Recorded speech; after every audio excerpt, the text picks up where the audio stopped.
습진이란 피부의 염증성 병변을 총칭하는 말이라고 이전에 설명드렸습니다.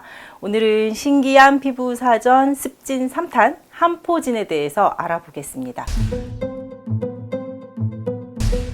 한포진의 특징은 손바닥, 발바닥에 수포, 물집을 형성하고요. 가려움이 있다는 것이죠. 뚜렷한 원인 없이 재발을 반복하는 습진성 피부 질환을 한포진이라고 이야기합니다. 초기 증상은 손바닥, 발바닥이 가렵고 자잘한 수포들이, 물집들이 손바닥이나 손가락의 측면에서 발생하게 됩니다. 이때 이제 열감, 뜨겁거나 따갑고 가려움이 있을 수 있고요. 가벼운 한포진은 2-3주 정도 수포가 생겼다가 없어지면서 표피가 벗겨지고 피부가 재생되면서 사라지지만 재발을 반복하는 경우가 흔합니다. 수포로 시작한 한포진이 자연 치유되지 않으면 수포가 생기고 사라지고를 반복하면서 피부가 갈라지죠. 그리고 상처가 생길 수 있습니다. 손발에 생긴다고는 하지만 한포진 환자의 80% 정도는 발보다는 손에 위주로 발병합니다. 주로 손가락 사이나 손끝에 생기지만 손등 쪽에도 생길 수 있고요. 그럴 경우에는 이제 손톱이 갈라지고 모양이 이상해지는 조갑 이영양증이 동반되기도 합니다.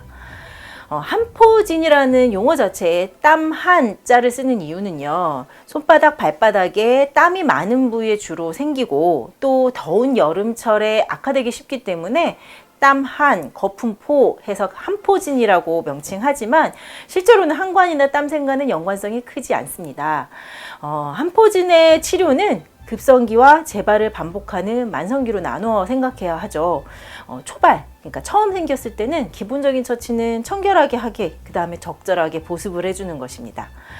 급성적인 한포진은 장갑이나 금속, 화장품과 같은 접촉물 등에 의해 발생할 수도 있기 때문에 발병 전후를 잘 살펴보는 것이 필요합니다. 그리고 일단 처음 생긴 수포는 보통은 2-3주 안에 가라앉기 때문에 가라앉는지 잘 살펴보시고 청결하게 닦고 수포나 상처 주변으로 항생제, 연고 등을 발라서 도포해서 2차 감염을 막아주는 것, 그 다음에 보습제를 수시로 사용해서 피부 장벽을 튼튼하게 보호해주면 됩니다.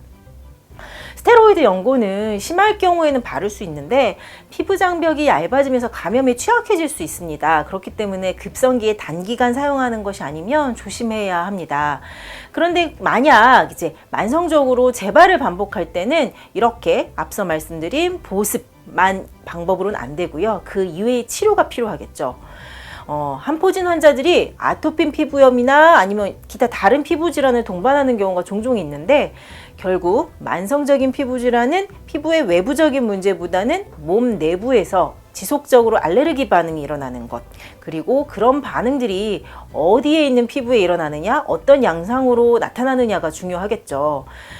피부에 면역체계 이상으로 염증이 나타나고 있는데 그 반응이 만약에 손이나 발 주변에 가렵고 수포의 형태로 나타난다면 한포진이겠고, 이런 경우에는 손이나 발병 부위를 잘 관리하는 것이 기본이겠지만 보다 근본적으로는 몸의 전체적인 컨디션이 좋아지고 이제 과민 면역 반응, 알레르기 반응이 안 생기도록 관리하는 것이 제일 중요합니다.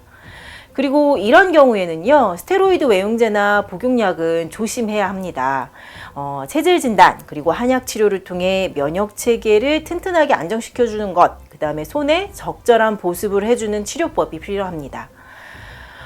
손과 발에 생기는 습진, 한포진, 발병 시기에 따라 그 다음에 스테로이드나 항생제 연고를 사용을 할지 혹은 한의학적인 체질 치료가 필요할지 살펴봐야 합니다.